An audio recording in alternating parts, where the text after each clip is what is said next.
Hello. हम पढ़ रहे हैं पार्टनरशिप अकाउंट्स और अब तक हम कवर कर चुके हैं पार्टनरशिप के बेसिक्स, फीचर्स, पार्टनरशिप डीड के बारे में और एब्सेंस ऑफ पार्टनरशिप डीड, और हमने पीएनएल एप्रोप्रिएशन अकाउंट का फॉर्मेट समझ लिया था अपने लास्ट लेसन में। इस लेसन में हम प्रैक्टिस करेंगे पीएनएल एप्रोप्रिएशन अकाउंट के क्वेश्चंस। तो हम स्टार्ट करते हैं। आपको काफी सारे क्वेश्चंस मिलेंगे पीएनएल एप्रोप्रिएशन अकाउंट के, क्योंकि सबसे इंपॉर्टेंट टॉपिक है इस चैप्टर का। तो क्वेश्चन नंबर 64 से जो आपके पास क्वेश्चन बैंक है, आई होप आपने उसका प्रिंट आउट्स निकलवा रखे हैं। तो अगर आपने प्रिंट आउट्स अब तक नहीं निकलवाए हैं तो आपके पास प्रिंट आउट्स उसके होने चाहिए। तो क्वेश्चन नंबर 64 से चलते ही जा रहे हैं क्वेश्चन नंबर 90 तक। तो बहुत सारे क्वेश्चन हैं इसके ना। इसमें अभी आप ये सारे क्वेश्चंस नहीं कर सकते हो, इसमें से आप कुछ क्वेश्चंस अभी कर सकते हो और कुछ क्वेश्चंस जब हम अपना आईओसी और आईयूडी के टॉपिक्स कवर कर लेंगे फिर आप उनके बात कर पाओगे। ठीक है, तो हम क्वेश्चन प्रैक्टिस करेंगे। हम अभी स्टार्ट करते हैं क्वेश्चन नंबर 65। तो सबसे पहले हम क्वेश्चन को रीड करते हैं एंड देन फिर हम इसे अटेम्प्ट करेंगे। X, Y and Z are partners in a firm sharing profits in a 2:1 ratio. तो यहां पर क्वेश्चन आपको PSR बता रहा है, मतलब प्रॉफिट शेयरिंग रेशियो बता रहा है।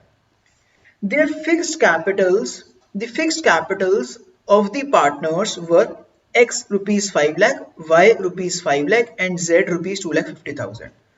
तो क्वेश्चन हमें फिक्स्ड कैपिटल्स बता रहा है ना। फिक्स्ड कैपिटल्स क्या होता है एग्जैक्टली हम आने वाले लेसन्स में सीखेंगे, बट आप अभी के लिए आप समझिए फिक्स्ड कैपिटल्स का मतलब है कैपिटल्स। तो क्वेश्चन हमें तीनों पार्टनर्स की कैपिटल्स बता रहा है। कैपिटल्स क्यों बताता है? क्योंकि उससे इंटरेस्ट ऑन कैपिटल निकलता है। The partnership deed provides that interest on capital to be allowed at the rate 10% per annum। तो 10% पर एनम सालाना 10% का हमारा इंटरेस्ट ऑन कैपिटल का रेट है, जो कि हमें क्वेश्चन क्लियरली बता रहा है। ठीक है, हमें चाहिए भी था ये। Okay, Z is to be allowed a salary of rupees 2000 per month। Now यहाँ पे इंपॉर्टेंट चीज क्या है? 2000 पर मंथ की सैलरी है इसकी, महीने की 2000 रुपए की सैलरी है, साल की सैलरी गिवन नहीं है, महीने की 2000 की सैलरी है। Profit for the year ended 31st March 18 after debiting Z salary was ₹4 lakh. Question यहाँ पे कह रहा है प्रॉफिट जो है 4 लाख रुपए का है, बट ये 4 लाख रुपए जेड की सैलरी देने के बाद 4 लाख रुपए हैं। हमें प्रिपेयर करना है पीएनएल एप्रोप्रिएशन अकाउंट। तो पीएनएल एप्रोप्रिएशन अकाउंट का क्वेश्चन जब भी आएगा आप इसका फॉर्मेट बनाइए, जो कि हमने लास्ट लेसन में सीखा था। तो it is really easy format, आपको लॉजिक भी समझ आया होगा उसका अच्छे से। तो हम क्या करते हैं, क्वेश्चन नंबर 65 डालते हैं और पीएनएल एप्रोप्रिएशन अकाउंट का फॉर्मेट बना लेते हैं।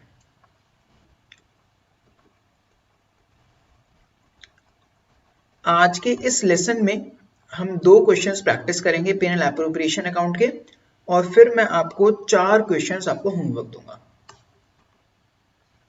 आप इजीली कर पाएंगे होमवर्क अगर आप क्लास वर्क को अच्छे से समझ लेंगे तो हम इस तरीके से पीएनएल एप्रोप्रिएशन अकाउंट का फॉर्मेट बनाते हैं।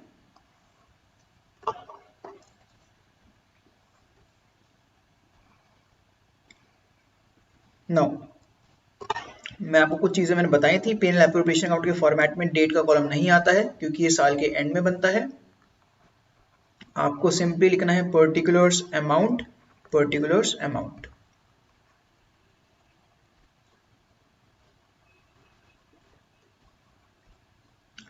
अब आपको चीजों को पोस्ट करना स्टार्ट कर देना है। जो जो क्वेश्चन आपको देगा ना उन चीजों को पोस्ट करते जाओ। It is really easy. जैसे क्वेश्चन ने कैपिटल पहले दिया है, तो कैपिटल तो आती ही नहीं है इस अकाउंट में, इंटरेस्ट ऑन कैपिटल आता है, तो आप इंटरेस्ट ऑन कैपिटल को लिखो। अब इंटरेस्ट ऑन कैपिटल किस साइड पर आता है? डेबिट साइड पर। हमने पढ़ रखा है ये फॉर्मेट। तो टू आईओसी पार्टनर्स के नाम लिख दो, पार्टनर्स के नाम है XYZ, और आप फिर क्या कर दो, इंटरेस्ट ऑन कैपिटल का परसेंटेज गिवन आपको 10%, कैपिटल है 5 लाख का 10% आपको पता ही है 50,000 हो जाएगा। बस अमाउंट्स लिख दो, 5 लाख का 10% 50,000, फिर से 50,000 और फिर इसका आ जाएगा 25,000।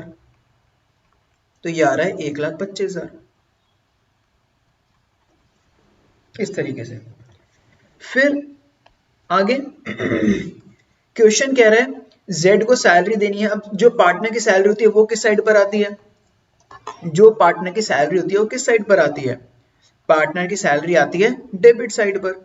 तो टू सैलरी, और डेबिट साइड पर इसीलिए आती है क्योंकि वो एक एक्सपेंस होता है। तो सैलरी लिख दो, यहाँ पे जेड लिख दो। उसमें कितना लिखा था? 2000 पर मंथ है। तो आप यहाँ पे क्या करोगे? 2000 इंटू 12 करोगे, क्योंकि आपको एनुअल सैलरी लिखनी है। तो यहाँ आ जाएगा 24,000। ठीक है। और उसके बाद आता है, हमें प्रॉफिट गिवन है। प्रॉफिट किस साइड पर आता है? क्रेडिट साइड पर। क्यों? क्योंकि जो भी हमारा नेट प्रॉफिट होता है पीएनएल अकाउंट में, वो डेबिट साइड पर होता है। उससे ये ट्रांसफर होता है क्रिस क्रॉस, तो ये ट्रांसफर हो जाएगा क्रेडिट साइड पर। So this profit is PNL account is net profit. हमें नेट प्रॉफिट कितना गिवन है क्वेश्चन में? 4 लाख। इसको लिखते हैं इनर कॉलम में, क्योंकि ये भी इसमें एडजस्टमेंट करनी बाकी है। अब इसमें एडजस्टमेंट क्या करेंगे? वो क्वेश्चन ये कह रहा है सैलरी देने के बाद 4 लाख का प्रॉफिट है, आपको निकालना होता है सैलरी देने से पहले कितना प्रॉफिट रहा होगा। बेसिकली जो आपको एक प्रॉफिट चाहिए होता है, ये चाहिए होता है आपको बिफोर एप्रोप्रिएशंस। तो ये आपको प्रॉफिट चाहिए होता है बिफोर एप्रोप्रिएशंस। एप्रोप्रिएशन से पहले कितना प्रॉफिट रहा होगा, क्योंकि इस प्रॉफिट में से एप्रोप्रिएशंस हम लोग करते हैं ना, तो हमेशा याद रखिएगा आप इस चीज को, बिफोर एप्रोप्रिएशन से चाहिए होता है आपको। जो भी एप्रोप्रिएशंस है उनसे पहले कितना प्रॉफिट है आपका। अब एप्रोप्रिएशन के बाद का प्रॉफिट आपको गिवन है, मतलब सैलरी के बाद 4 लाख का प्रॉफिट बचा है। तो सोचो, सैलरी देने के बाद अगर बिजनेस के पास 4 लाख रुपए बचे हैं, तो सैलरी देने से पहले बिजनेस के पास कितने रुपए रहे होंगे? ज्यादा पैसे रहे होंगे। तो इसमें आप ऐड कर दोगे। ऐड कितना कर दोगे? 24,000 रुपए। ऐड क्यों करा? सैलरी देने के बाद बिजनेस के पास 4 लाख रुपए हैं। क्वेश्चन को रीड करना बहुत जरूरी है अच्छे से। तो क्वेश्चन क्या कह रहा है यहाँ पर? Profit after debiting Z salary. Salary देने के बाद, जेड की सैलरी देने के बाद 4 लाख रुपए हैं, तो सैलरी देने से पहले रहे होंगे 4,24,000 रुपए। इसलिए यहां पर आ गया 4,24,000 रुपए। आपने क्वेश्चन में जो भी चीजें गिवन है वो सारी पुट कर दी हैं यहाँ पर। अब इसको कर देते हैं कंप्लीट। अब यहाँ पे कुछ थोड़ी सी लाइंस खींची, क्योंकि डिविजिबल प्रॉफिट भी निकालना है हमें, और यहाँ पे डिविजिबल प्रॉफिट निकाल देते हैं। तो कितना आसान है ये अकाउंट बनाना, बहुत ही बढ़िया। अगर आपका एग्जाम में आता है, आपने प्रैक्टिस कर रखी है, तो बहुत मजा आने वाला आपको। बहुत कम टाइम में पूरे फटाफट आपको पूरे नंबर मिल जाएंगे, पूरे नंबर मिलेंगे, बिल्कुल नंबर नहीं कटेंगे आपके इस क्वेश्चन में। अब यहाँ पे निकालिए अब divisible profit to divisible profit. Divisible profit का मतलब होता है वो प्रॉफिट जो पार्टनर्स में एक्चुअली बटेगा। तो मैं आपको एक चीज और बता देता हूं, नेट प्रॉफिट और डिविजिबल प्रॉफिट में क्या फर्क होता है। नेट प्रॉफिट आता है हमारा पीएनएल अकाउंट से, उसे कहते हैं नेट प्रॉफिट। जो प्रॉफिट पार्टनर्स में बढ़ता है, जो इस साइड पे प्रॉफिट दिखता है, इसे कहते हैं डिविजिबल प्रॉफिट। तो दोनों में फर्क है, तो इस चीज को याद रखिएगा, नेट प्रॉफिट और डिविजिबल प्रॉफिट में फर्क है। तो ये आएगा 4,24,000 में से 24,000 गए 4 लाख, में से 1,25,000 गए 2,75,000। और आपका प्रॉफिट शेयरिंग रेशियो क्या था क्वेश्चन में? 2:2:1, राइट। तो आप क्या करेंगे, इस 2,75,000 को 2:2:1 में डिस्ट्रीब्यूट कर देंगे। किस तरीके से? 2,75,000 इंटू 2/5। 2/5 कैसे आया? 2 हमें देना है x को, टोटल कितना है? 2 + 2 + 1 इज 5, तो इसको कह देंगे 2/5। अगला भी हो जाएगा 2/5, फिर हो जाएगा 1/5। तो जो इनको ऐड करके आता है उससे डिवाइड कर देते हैं सबको। तो 2,75,000 इंटू 2/5 हो जाएगा y का भी, और 2,75,000 इंटू 1/5 हो जाएगा z का। इसको अगर आप सॉल्व कर दें, ये आपका आ रहा है 55,000, y का आ रहा है 1,10,000, और x का भी कितना आ रहा है 1,10,000। आप इनको ऐड करके देख लीजिए, ऑटोमेटिकली 2,75,000 भी आ रहा है। तो मतलब हमारा आंसर ही बिल्कुल करेक्ट है, हमने ठीक तरह से डिस्ट्रीब्यूट करा है। तो इस तरीके से आपको प्रिपेयर करना होता है पीएनएल एप्रोप्रिएशन अकाउंट। इसमें हमने एक बढ़िया चीज क्या सीखी है कि जो भी अगर आपको ऐसा गिवन हो, आफ्टर सम एप्रोप्रिएशन आपको नेट प्रॉफिट गिवन है, तो आपको बिफोर एप्रोप्रिएशन वाला नेट प्रॉफिट चाहिए होता है, तो उसको ऐड कर देंगे। और आई होप आपको इसको लॉजिक भी समझ आ गया है। नाउ हम एक क्वेश्चन और करते हैं। Let us attempt question number 67। तो ये भी एक बहुत ही सिंपल क्वेश्चन है, इसको मैं रीड करवाता हूं, फिर मैं आपको इसको खुद अटेम्प्ट करने का मौका दूंगा, आप इसे खुद अटेम्प्ट करिएगा। Prem and Manoj are partners in a firm sharing profits in the ratio 3:2। तो यहां पर आपको PSR गिवन है, जिसको कहते हैं profit sharing ratio. Partnership deed provides that Prem was to be paid salary of 2500 per month. तो प्रेम की सैलरी कितनी है? 2500 पर मंथ, ये पर मंथ है। And Manoj was to get a commission of ₹10,000 per year, ये 10,000 है पर ईयर, सालाना 10,000 का कमीशन मिलेगा मनोज को। Interest on capital was to be allowed at 5% per annum and interest on drawing was to be charged at the rate 6% per annum. तो देखो कितना बढ़िया तरह से इसने क्वेश्चन क्लियर भी कर रहा है कि इंटरेस्ट ऑन कैपिटल हम लोग अलाउ करते हैं, पार्टनर्स को देते हैं इंटरेस्ट ऑन कैपिटल, और इंटरेस्ट ऑन ड्राइंग पार्टनर से लेते हैं, चार्ज करते हैं। Interest on Prem's drawing was 1250 and on Manoj drawing was 425। Question ने हमें इंटरेस्ट ऑन ड्राइंग का सीधा अमाउंट बता दिया, तो अब जो परसेंटेज उसने बताई है वो इररिलेवेंट हो गई। क्वेश्चन ने बताया इंटरेस्ट ऑन ड्राइंग का अमाउंट बता दिया, तो परसेंटेज का क्या करना है फिर हमें।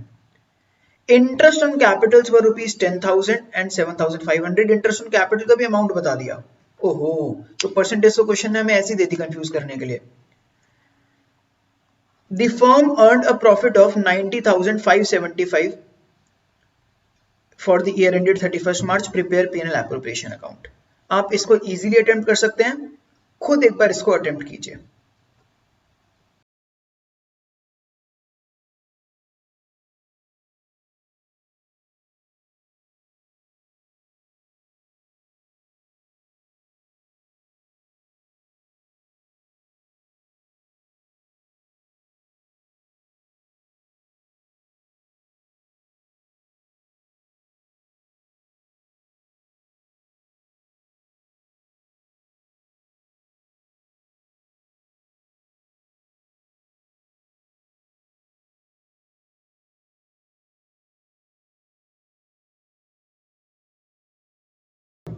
चलिए गाइज, आई होप आपने इसे अटेम्प्ट करा है।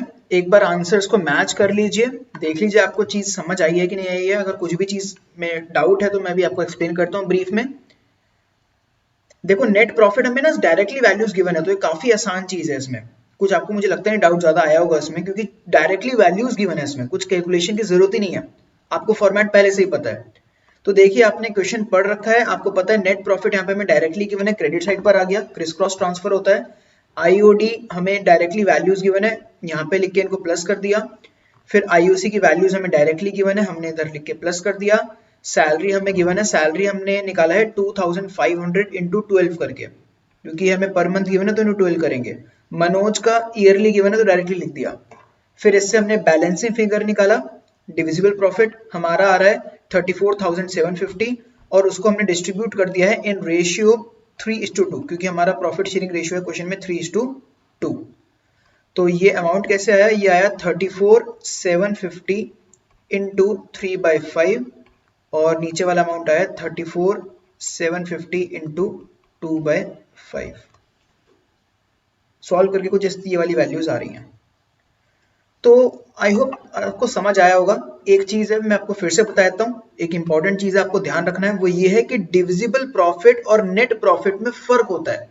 मैं इसको लिखवा भी देता हूँ, इसको लिख लीजिए, ये इंपॉर्टेंट चीज है। तो मैं लगा रहा हूँ एक सॉर्ट ऑफ हैश, एंड उसमें मैं लिख रहा हूँ नोट की तरह हो गया ये, divisible profit is different from net profit. आप कह सकते हो net profit is different from divisible profit।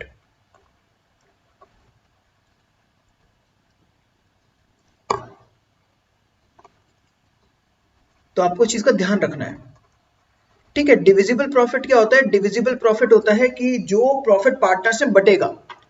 So profit to be distributed among partners, profit distributed among partners. जो प्रॉफिट पार्टनर्स में नेट बढ़ता है, जो आप यहाँ पे देख रहे हैं, जो मैंने ऊपर ऑरेंज से लिखा है, ये डिविजिबल प्रॉफिट है, ये रहा। नेट प्रॉफिट है जो ऊपर ट्रांसफर हुआ है, तो profit of the business.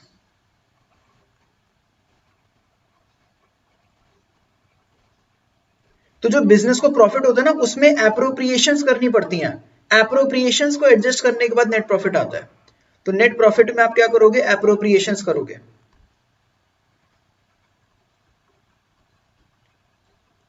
Appropriations को एडजस्ट करोगे इन सब चीजों को, जो पीएनएल एप्रोप्रिएशन अकाउंट में है, फिर उससे आपका डिविजिबल प्रॉफिट आ जाता है। तो आई होप ये चीज आपको समझ आ गई है। काफी सिंपल सी बात थी, बट ये इंपॉर्टेंट बात थी। अब आपका होमवर्क क्या है?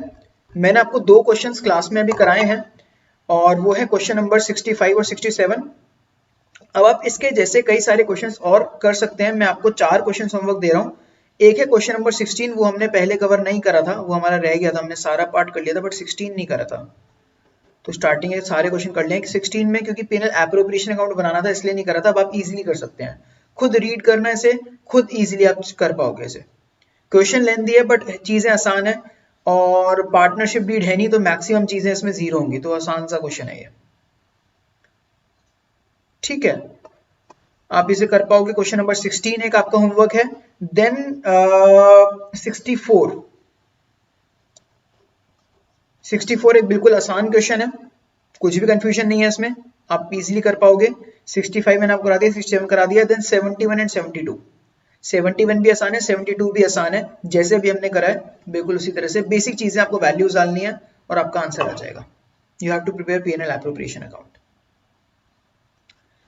सो that is it for this lesson. मैं आपसे मिलता हूं अगले लेसन में। इस लेसन के लिए इतना ही, मिलते हैं अगले लेसन में। Bye bye.